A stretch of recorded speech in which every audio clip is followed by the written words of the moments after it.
학비도 괜찮고 그리고 졸업을 하면 3년 취업 비자가 나오잖아요. 단점이 사실 저한테는 그때는 없었어요. 그래서 오케이. 되게 선택이 쉬웠죠. 자, 오늘은 지난번 영상에서 말씀드린 대로 UCW 재학생분을 모시고 이야기를 한번 나눠보도록 하겠습니다. 사실은 많은 분들이 UCW에 대해서 생소하니까 궁금한 것들이 많은데 모든 유학원들은 다 똑같이 좋다고 이야기를 해요. 물론 저 역시도 마찬가지지만 근데 확실히 학교 다니다 보면 좋은 것도 있고 안 좋은 것도 있잖아요. 근데 오늘은 좋은 것도 이야기하고 안 좋은 것도 이야기하고 그 내용들 다 듣고 난 뒤에 본인들이 판단을 해서 움직이면 좋지 않을까. 재학생 지은씨 자기소개 부탁드리겠습니다. 안녕하세요. 반갑습니다. 저는 UCW에서 지금 3번째 학기 MBA 재학 중인 정지은이라고 합니다. MBA 공부를 하고 계신 거죠? 네, 맞아요. 자, 그러면 일단은 올해 1월 달에 오신 거죠? 시작을 한 거죠, 그죠? 네, 맞아요. 왜 캐나다에 오게 됐고 하필 왜 또 UCW며 왜 하필 또 벤센을 또 선택하게 됐는지 뭐 이건 나중에 이야기해도 괜찮긴 하겠지만 어쨌든 들어오기부터 시작한다 그러면 저는 이제 뭐 평범하게 한국에서 4년제 대학교까지 나오고 근데 저는 직장 생활을 좀 운 좋게 싱가포르에서 시작을 했어요. 그래서 한 7년 정도 거기서 직장 생활을 뭐 마케팅 일도 하고 사업 개발 일도 하고 그러다가 이제 저는 사실 유럽으로 가려고 준비를 하다가 근데 이제 코로나가 터졌잖아요. 그래서 이제 좀 갈 길을 잃고 방황을 하다가 마음의 평화를 이제 유지하기 위해서 명상을 주로 하는데 작년에는 더욱더 깊은 명상을 이제 열심히 하고 실제로 있어요. 우리가 알고 있는 명상, 네. 요가 같은 뭐 그런 거죠? 저의 명상. 오케이. 자기의 그 정말 내면의 목소리를 잘 듣는 게 되게 중요하다고 중요하죠, 생각해요. 맞아요. 그래서 저는 선택을 할 때 항상 제 내면의 소리에 귀를 기울이는 편이고 근데 이제 명상을 하다가 이제 캐나다라는 답이 나왔어요. 신기하다. 네, 근데 생각을 해보면은 뭐 제가 원했던 뭐 아름다운 뭐 자연 환경 그리고 이민자에게도 우호적인 환경 그렇지. 그런 게 좀 다 맞아 떨어지는 거예요. 그래서 오 그래 캐나다 이렇게 시작을 해서 알아보기 시작했는데 벤센이라는 블로그를 알게 됐고 대표님한테 연락을 했는데 너무 이제 빨리 반응을 해주시고 상담도 진심이 느껴지는 상담이었어요. 그래서 다행이다. 대표님 덕분에 저도 UCW를 알게 됐죠. 저는 캐나다에 대한 정보가 아무것도 없는 상태에서 근데 저는 그게 너무 저한테는 잘 맞았고 그래서 UCW를 알아보게 됐죠. 그렇죠.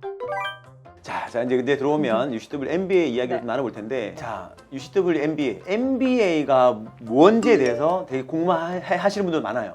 MBA가 뭔지 우리가 알고 있는 MBA 같은 경우는 뭐 한국에 치면 뭐 평생 교육원 같은 느낌 있잖아요. 막 가가지고 나이가 많은 사장님도 오셔가지고 뭐 나 당신 알고 당신 나 알고 해가지고 우리 한번 뭐 그런 네. 느낌 많은데 실제로 여기서 MBA는 뭔지 그쵸 이제 경영 석사죠. 경영관리 석사. 경영관리 석사. 네. 그래서 저 같은 경우에는 대학교에서 경영을 전공한 건 아니었어요. 일어일문을 전공을 해서 바로 진학을 못했고 그래서 파운데이션 코스를 들었어요. MBA 파운데이션. 네.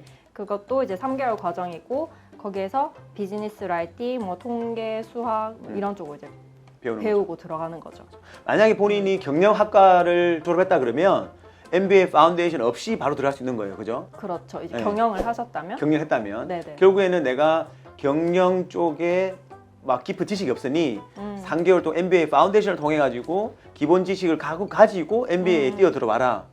그렇죠. 라고 하는 거잖아요. 네, 맞아요. 네. 그거를 하면 들어갈 수 있다는 것도 저는 되게 좋았어요. 아예 옵션이 없는 곳도 있잖아요. 다른 학교는 대부분 없고 여기는 제공을 하는 거예요, 사실은. 맞아요. 그래서 이제 MBA 갔더니 어떤 과목들을 배우나요? 정말로 내가 그 사업을 운영하는데 필요한 지식들을 배우는 거죠. 그러면 뭐 마케팅, 그리고 인사 담당, 그리고 조직을 어떻게 관리하는지, 그리고 뭐 회계, 뭐 자기 그 자산을 어떻게 관리하는지 그런 것 전체적으로 다 같이 배우니까 저는 되게 재밌어요. 저는. 제가 사실 기억을 해요. 본인이 처음 와가지고 저한테 전화한 거 기억나세요? 아 그렇죠. 뭐 울었죠 거의. 네, 와가지고 진짜 힘들다고. 아 맞아요. 네, 그 내용 한번 이야기해 주면 좋을 것 같아요. 왜냐하면 다들 궁금해하세요. 얼마나 힘든지 이런 것들이. 근데 저는 약간 제 성격이 자기를 이렇게 푸시하는 성격이어서 그런 것도 있는데 너무 잘하고 싶은 마음이 큰 거예요. 맞아요. 그래서 부담감이 엄청 컸어요. 근데 돌이켜 보면은 그렇게까지 저를 이제 막 몰진 않아도 됐었던 건데 그 대표님이 그때 말씀하셨잖아. 괜찮다고 잘 할 거라고. 근데 사실 그게 진짜 맞는 조언이었죠. 지나고 이제 마음을 편하게 먹으면 누구나 할 수 있는 정도인데 근데 솔직히 그 수학을 영어로 다시 공부하는 건 좀 어려웠어요. 여기 고등학생들, 중학생들 다 그렇게 시작하거든요. 네. 우리는 그걸 다 스킵을 하고 지금 다시 처음부터 하는 거잖아요. 그래서 그때 첫 번째 학기 성적은 괜찮았어요? 학교 성적은 괜찮았어요. 성적이 괜찮다. 근데 본인이 되게 힘들었다. 근데 지금은 조금 마음을 좀 놓은 거죠. 그쵸. 이제는 저의 이제 그때는 예를 들면 뭐 다 A+를 받겠다. 그러니까 목표였으면은 그 통과만 하자. 그렇지, 맞아요. 야, 맞아. 무슨 그거 할 것도 아니고. 맞아요. 우리가. 네. 그 공부하고 계시는 분들 중에 한국 분들은 뭐 유급을 하거나 그런 경우 잘 없이 그냥 대부분 다 성적을 따서 올라가는 가죠, 그죠? 학점을 따는 거죠. 이게 많이 진짜 궁금해요. 제가 따라갈 수 있을까요? 저는 뭐라 그러냐면 당연히 영어를 하는 나라에서 대학원에서 공부를 하는데 그게 쉽겠냐고. 저는 쉽지 않다고 봐요. 그렇죠. 그냥 우리가 시험을 잘 봐서 이게 뭔가가 빨리빨리 진행될 뿐이지 저는 이거 절대 쉽지 않다고 생각하거든요. 그래도 6.5를 IELTS 6.5를 가지고 있는 사람이면 어쨌든 간에 열심히 하면 갈 수는 있다는 이야기잖아요, 사실은. 사실 저는 한국 다른 분들이랑은 이렇게 그게 없어가지고 교류가 없고? 잘 아, 모르겠는데 이거는 그냥 학교의 입장에서 생각을 해보면 정말 이 학생을 그렇게까지 유급을 시킬 만큼 그게 심각한 문제인가. 되도록이면 교수님들이 보면 이제 뭐 약간 점수를 더 플러스를 해준다거나 학생을 유급시킬 것까지는 아닌 것 같아요. 그러니까는 그치. 자기도 열심히 물론 해야 되겠지만 그래도 우리가 말하는 그냥 기본 정도로만 하면 열심히만 하면 그렇죠. 그게 제일 중요하죠. 보면은 그 과제를 되게 다양하게 내주시거든요. 그래서 내가 이거 하나를 못해도 이거를 내가 잘해서 백업이 될 수 있는. 그쵸. 네. 그런 옵션을 많이 주세요. 그러니까는 진짜 내가 어떻게 하느냐에 따른 거죠. 어쨌든 간에 통과를 하게끔 교수님들께서 맞아요, 만들어 주시는 맞아요. 거네요. 네, 맞아요. 그럼 이걸 갖다가 배우고 나서 나중에 취업할 때도 좀 도움이 될 것 같아요. 그렇죠. 그리고 이제 MBA를 한다는 자체가 뭔가를 증명해 주는 거잖아요. 아, 내가 지금 MBA를 하고 있습니다라고 하면 사람들이 그래도 그래 공부를 MBA를 하는구나. 그것도 이제 장점이고 제 이력서 그리고 자격증을 받을 수 있는 게 있어요. 과정 중에. 그렇죠. 네, 그런 것도 이제 다 도움이 되죠. 사실은 학생들이 연락 올 때 UCW라는 학교를 잘 모른다 그래요. 그렇죠. 그죠? 사실은 이민 때문에 이걸 선택한 부분이 사실 그쵸. 크잖아요, 솔직히. 네. 그럼 이민 관련해 가지고 본인이 왜 UCW를 선택을 했는지. 사실 그 학교가 유명한지 안 유명한지가 그렇게 뭐가 중요한지 전 잘 모르겠어요. 어디서든지 잘 열심히 하면 되는 거고 그렇죠. 실질적으로 이 학교는 학비의 메리트가 정말 컸죠. 학비가 그렇죠. 네, 저 MBA를 이 가격에 할 수 있다는 걸 저는 몰랐어요. 생각도 학비는 못했어요. 지난 영상에서 아주 잘 나오고 있습니다. 자세하게. 네. 그렇죠. 이제 그래서 그 대표님이 처음에 설명 쭉 해주셨잖아요. 이런 장점이 있다. 학비도 괜찮고 그리고 졸업을 하면 3년 취업 비자가 나오잖아요. 단점이 사실 저한테는 그때는 없었어요. 그래서 오케이. 되게 선택이 쉬웠죠. 근데 뭐 교육의 그런 이제 퀄리티를 따지면 저는 사실 비교를 할 수가 없어요. 제가 안 다른 해봤으니까. 학교를 다녀본 적이 없으니까. 그런데 많은 학생들이 하는 얘기긴 한데 교수님들의 편차는 사실 있어요. 뭐 어떤 분들은 되게 좋고 어떤 분들은 조금 싶기도 하고. 맞아요. 근데 이거는 사실 어느 뭐 학교로 엄청 뭐 가더라도. 하버드가 아닌 이상 전 잘 모르겠지만 뭐 개인의 역량은 차이가 있다고 그런 건 이제 마이너한 부분이고 저는 제가 열심히 하면 된다고 생각하기 때문에 자, 그러면 지금 학교 이야기를 하고 있는데 네. 지금 캐나다에서 학생 비자를 유지하기 위해서는 풀타임 수업을 들어야 돼요. 네. 그러면 그게 대학교 같은 경우는 총 9학점을 들어야 되는데 9학점은 총 3과목이에요. 네. 이 3과목 수업 편성이 어떻게 되어 있는 거예요? MBA 같은 경우에? 그렇죠. 이제 한 과목당 그 교수님이랑 같이 하는 대면 수업이 2시간, 2시간. 그리고 자습 시간으로 2시간이 편성이 되어 있어요. 오케이, 그럼 총 4시간이네요. 네. 네. 그래서 저 같은 경우에는 지금 3개를 들으면은 교수님하고 라이브로 하는 수업 월요일에 2개, 그리고 목요일에 하나. 6시간 총. 네. 그리고 그 나머지 자습 시간은 제가 이제 재량껏 그 음. 스케줄에 따라서 제가 나눠서 공부를 해요. 굉장히 플렉서블한 거네요, 그러면. 스스로 해야 되는 2시간은 어느 정도 뭐 공부를 해야 되는 그잖아요. 그죠? 그렇죠. 사실 그 공부를 자습이니까 뭐 안 해도 되겠지라고 그쵸. 생각할 수도 있어요. 저 같은 근데- 사람, 그러니까 방금 제가 그 생각이 들어가지고 그 생각이 아, 들어서 네. 제가 여쭤본 거예요. 근데 사실 공부량이 많아요. 네, 그 미리 저희가 읽어가야 되는 그 텍스트북의 양도 정말 많고 과제도 항상 있어요. 항상, 매주. 뭔가 에세이를 쓰거나 리포트를 쓰거나 팀 프로젝트를 하거나 그러니까 이 정도의 시간은 진짜 최소한 투자를 하세요라고 학교에서 권장하는 시간인 거예요. 오케이. 그렇죠. 그래서 그거를 이제 하는 게 본인에게 좋죠.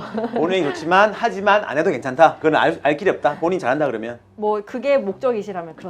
그렇죠. 예. 네. 자, 방금 전에 말씀하신 팀 프로젝트. 제가 학생들하고 상담하면서 무슨 이야기 많이 하냐면 본인이 영어가 잘 되어야지 팀 프로젝트를 할 때도 상대방한테 민폐를 안 끼치고 할 수 있다라고 이야기하는데 어때요? 영어를 잘하는 사람과 못하는 사람이 팀 프로젝트를 만들 때 방금 제가 얘기했던 게 조금 영향을 끼치나요? 저희는 이제 어차피 지금 하는 클래스들이 다 저희 같은 국제 학생들끼리 하는 거긴 해요. 네네. 그래서 좀 비슷한 실력이긴 한데 당연히 뭐 유럽 쪽 국가 학생들은 영어를 훨씬 더 잘하고 근데 정말 언어의 문제 때문에 같이 못하겠다 이런 친구들은 사실 없었더라고요. 언어는 괜찮아요. 근데 어쨌든 6.5만 받아가 들어오면 그렇죠. 누구라도 별 문제 없이 할 수 있다. 네, 그래서 사실 그 6.5를 받는 게 물론 이제 가장 우선적이긴 하지만 우선적이긴 하지만 본인이 그거를 생각을 하셨으면 좋겠어요. 내가 네. 진짜 학교에 가서 내가 이 뭐 프레젠테이션도 하고 정말 교수님하고 내가 이런 커뮤니케이션도 하고 커뮤니케이션도 해야 되는데 그걸 정말 내가 할 수 있는지 그렇게 준비를 하는 게 맞는 것 같아요. 그게 제대로 원활하게 되지 않으면 학교 생활이 쉽지는 않다. 그렇죠. 본인이 힘들겠죠. 그렇죠. 왜냐하면 여기에 캐나다 오는 많은 분들 중에 목적이 굉장히 다양해요. 커리어 향상도 있고 뭐 이민도 있고 비자 연장용도 있고 자녀 무상 교육도 있고 굉장히 다양한데 어쨌든 간에 여기 살아남으려 그러면 영어는 그렇죠. 되어야 한다 그렇죠. 라는 거죠.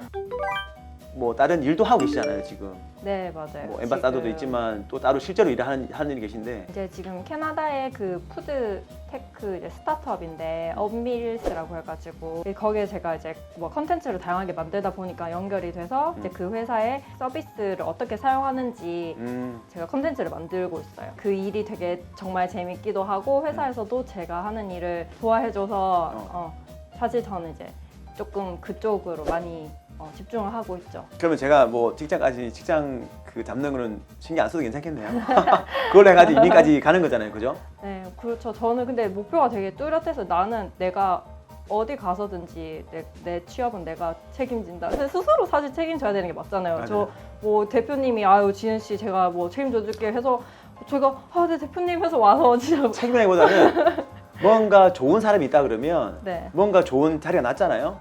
소개를 시켜주고 싶은 거지. 내가 책임을 진다기보다는 나는 내 스스로도 책임 못 지는 사람인데. 자, 여태까지 UCW 홍보대사처럼 사실은 좋은 이야기 많이 했어요, 사실은. 그죠? 근데 제가 서두에 말씀을 드렸듯이 좋은 것만 있는 거 아니거든요. 분명히 안 좋은 것도 있고 개선돼야 될 점들도 분명히 있을 거예요. 본인이 지금 한 8개월 정도 생활하면서 이 부분은 좀 아쉽다라고 하는 부분을 갖다가 그냥 쫙 이야기해줘도 괜찮을 것 같은데요. 네. 한국 학생들은 사실 캐나다에 대학을 오니까 캐나다 교수님들이 많으실 거라고 생각을 할 수는 있어요. 근데 사실 캐나다는 정말 다인종 국가잖아요. 그래서 학교의 교수님들도 정말 다인종이에요. 정말 다양한 곳에서 오신 분들이 가르치고 계시고 알고 오시면 그냥 마음의 준비까지는 아니지만 그냥 그럴 수도 있겠다는 아시면 좋을 것 같아요. 그럼 뭐 별 뭐 단점은 아닌데요? 근데 좀 더 혹시나 좀 더 뭐 없을까요? 네. 너무 홍보 대사를 맡고 있어가지고 쉽게 이야기가 쉽지 않은 건데 다음 학기에 방학한다 그랬죠? 네, 이제 좀 쉬어가려고요. 너무 달렸어요, 그죠? MBA 파운데이션 하고 첫 번째 학기, 두 번째 학기 하고 3학기 했으니까 방학을 한 학기 할 수 있고. 저는 아까 말씀드렸던 그 푸드테크 회사에서 조금 더 많이 일을 하게 될 것 같아요. 그 방학을 하면 저희가 풀타임으로 일을 할 수 있더라고요. 네, 네, 그렇죠. 그래서 이제 풀타임으로 일을 하면서 같이 열심히 달려보고 싶고 그리고 저도 사실 이렇게 컨텐츠를 만들거든요. 그래서 조금 더 좀 시간을 더 투자하고 싶기도 해요. 근데 진짜 어떻게 시간이 남으세요? 맨날 컨텐츠 만들세요 이렇게? 시간을 만들어야죠. 많이 배운다. 아니, 시간을 만드는 거예요. 내가 얘기하는 게 아니고 정말 부지런하게 사시거든요. 보면 지금 하루는 24시간인데 이 사람한테는 28시간이 있나? 생각이 들 정도로 되게 진짜 바쁘게 움직이세요. 자, 풀타임 일을 하고 자, 졸업하고 난 뒤에는? 졸업하고 난 다음에는 또 뭐 열심히 일을 하겠죠. 열심히 일하고 사실 저희가 생각해보면 여기 이제 살면서 좀 일상이 돼버린 것도 많잖아요. 뭐 밴쿠버 그냥 뭐 여기 다운타운도 그렇죠. 그냥 네. 특히 대표님이 여기 뭐 맨날 출근길이잖아요. 그렇죠. 저는 매일매일. 네. 근데 또 여기를 정말 오고 싶어하는 사람들한테는 이게 특별한 경험일 수도 있잖아요. 다운타운 뭐. 그래서 저는 좀 그런 컨텐츠를 더 많이 만들고 싶어요. 내가 밴쿠버에 오기 전에 궁금했던 점들. 예를 들면은 밴쿠버에 어느 동네에서 살 건지 정하는 것도 우리가 여기 오기 전에는 사실 되게 막막하잖아요. 네, 맞아요. 그래서 그런 뭐 장단점 비교하는 거나 아니면은 진짜 뭐 라이프 스타일이 어떻게 달라질 수 있는지 어떤 동네가 이제 자기 스타일에 맞는지 그런 걸 좀 보여줄 수 있는 컨텐츠. 굉장히 바쁘겠네요. 방금 사실은 저는 이민입니다라고 이야기 나올 줄 알았는데 그게 아니고 에리카님 같은 경우는 지연님 같은 경우는 그거는 별로 물론 당연히 뭐 자연스럽게 열심히 하다 보면 오는 거니까 아예 그냥 안중이 없는 것 같고 그거보다는 나 스스로를 위해서 뭔가를 많이 더 발전을 하는 그런 방향으로 잡고 있는 것 같아요. 그죠? 네. 이건 진짜 꼭 한 가지 공유하고 싶은 게 잘해요. 다행이에요. 안 네. 그래 이거 마무리했으면 말 못하는 네. 거거든요. 네, 해주세요. 왜냐하면 우리나라에서는 뭔가 단어 앞에 해외라는 단어가 붙으면 되게 뭔가 특별하게 생각하시는 것 같아요. 해외 취업, 뭐 해외 생활. 근데 사실 사람 사는 건 다 똑같잖아요. 맞아요. 내가 예를 들어서 해외 취업을 하고 싶어요 라고 하면 그러면 당신이 만약에 이제 이 회사의 사장입니다. 그러면은 우리나라에 예를 들어서 우리나라 사람들도 얼마나 재능 있고 멋진 사람들 많아요. 그렇죠. 한국말 잘하고. 물론. 그럼 그 사람을 당연히 자기라면 뽑겠죠. 근데 왜 역으로 입장을 바꿔 생각했을 때 왜 영어도 제대로 못하고 내가 도움을 못 준다면 왜 이 사람이 나를 고용을 해야 될까요? 이렇게 생각을 하면 저는 이제 내가 어떻게 해서 이 사람한테 도움이 될까? 그를 항상 생각을 하는 것 같아요. 내가 뭔가를 먼저 줘야지 상대방을 받을 수 있잖아요. 기본 테이크야. 네, 네, 그래서 맞아요.